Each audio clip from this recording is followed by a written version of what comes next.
sana ay pagpalain ka ng Panginoon at bigyan ng habang buhay.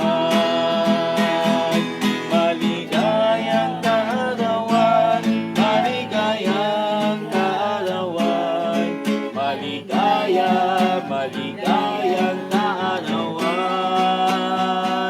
Sa araw na to, pinabot para sa'yo upang magsaya at maging maligaya ka.